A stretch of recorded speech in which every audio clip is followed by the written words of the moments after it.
All right. Hi, everyone. It's Allie and Ian McPherson. So a lot of you have expressed concern with where we're at. We haven't really been seen on social media together for the last few months. So we just kind of wanted to explain where we've been, kind of where we're going, and potentially it could help out other people who are in relationships as well. So where we've kind of been, we got out of college and we right away got married because, that's what all Minnesotans do. And so I was 23, he was 25, so super young, didn't know what the hell we wanted to do with our lives. And both of us took the corporate direction, ended up hating that, so we went the route of fitness. And recently we decided to sell our house, so we bought a house that we could have stayed in forever. It could have been a house that we had kids in. We would have had plenty of space. It was a huge house. And we decided that because of the career path that we took, that it just didn't make sense and financially didn't make sense to have this huge house and be house broke every month. So we decided to sell our house, and that was in October. And we initially were like, maybe we should rent. The renting market is insane. So we were like, okay, let's move in with Ian's parents and we'll save some money and buy a house.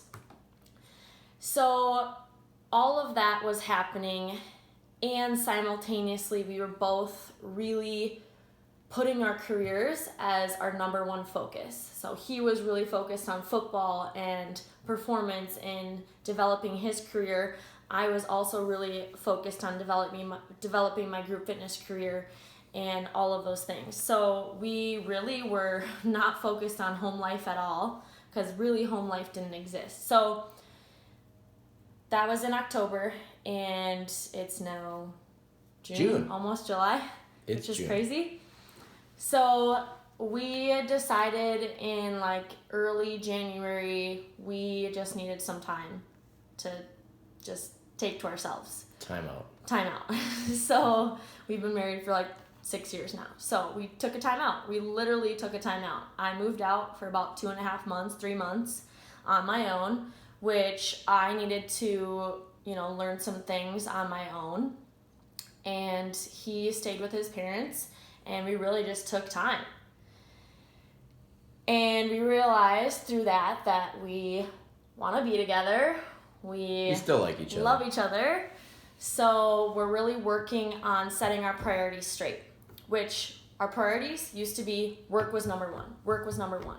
Number one. We'd get home from work and we would still work. And there was really no time left for us. And I think that in today's world with social media and Netflix and everything going on around us, and having to have multiple jobs, or you've got kids, or all these other things that are happening, your relationship really gets put on the back burner. It's real easy to get your priorities backwards. Yeah.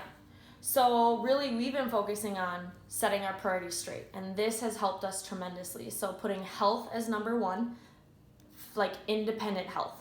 So him as an independent person, me as an independent person, mental and physical health. So working out, allowing each other to have that time.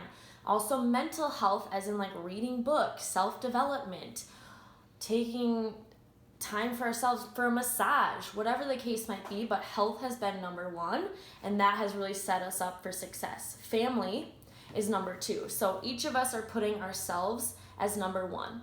So if we're not the best that we can be physically and mentally, we're not going to be the best for each other. So family would be number two, which our family is, it's us. One other person right now.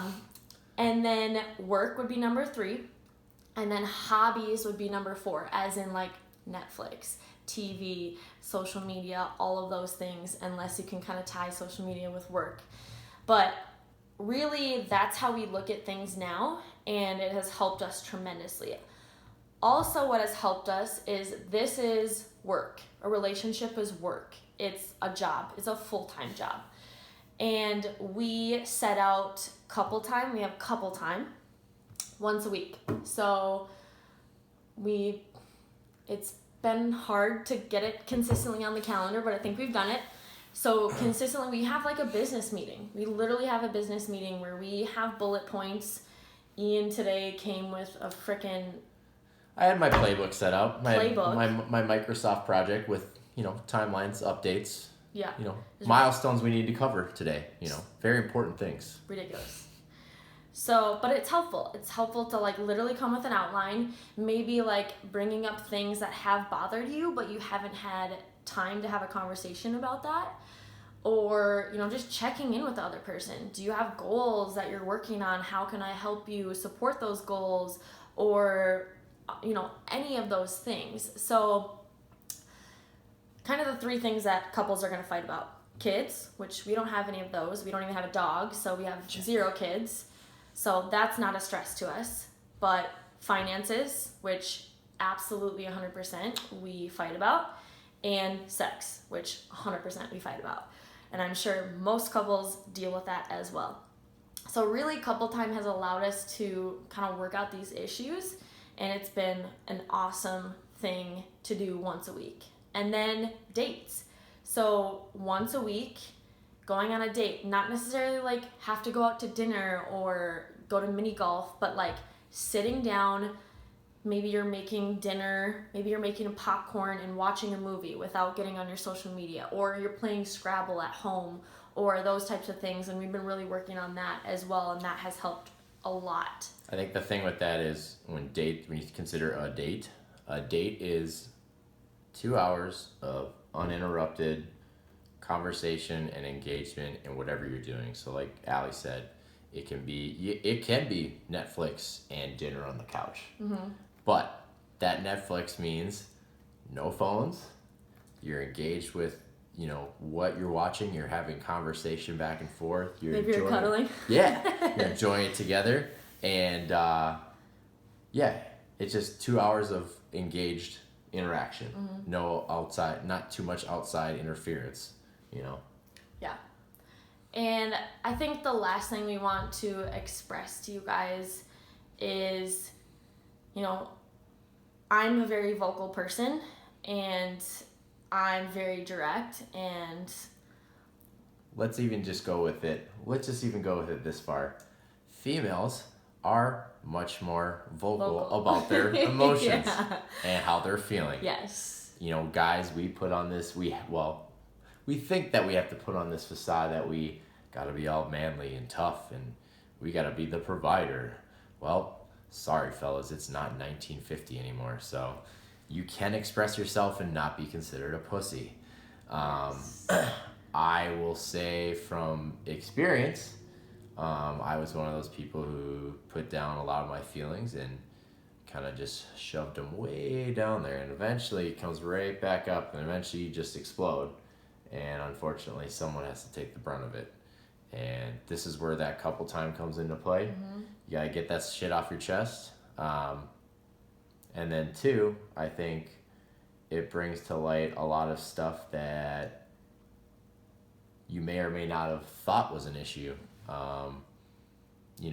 Perfect example between us was, I was doing quite a bit for Allie, and that meant taking care of finances, food, and laundry, and just general things around the house. And eventually it got to a point where I feel like she wasn't respecting me in those areas, mm-hmm. or being thankful that anything was being done. So eventually I just ended up resenting her for that. And then that obviously feeds into a relationship, that feeds into desire and sex. And it just goes on. It's a domino effect. Yeah. So. And I would say too, like, I don't know what I don't know. So because he wasn't communicating me about like, well, hey, like, I really need your help with laundry and cleaning and, doing the food and finances. Like, I need us to be a team here. He didn't communicate that to me. So I was like, well, he's doing it for me. Why would I like help him out if he's going to do it for me? Not that I'm like taking it for granted. I'm just like, he's been doing it for so long that I'm just like used to him doing it. So communication obviously is huge. But we just wanted to give you guys an update and let you know we're still married. We're still in this thing. We're still in this thing. # Team McPherson. And thank you guys so much. Should we kiss it out? Peace!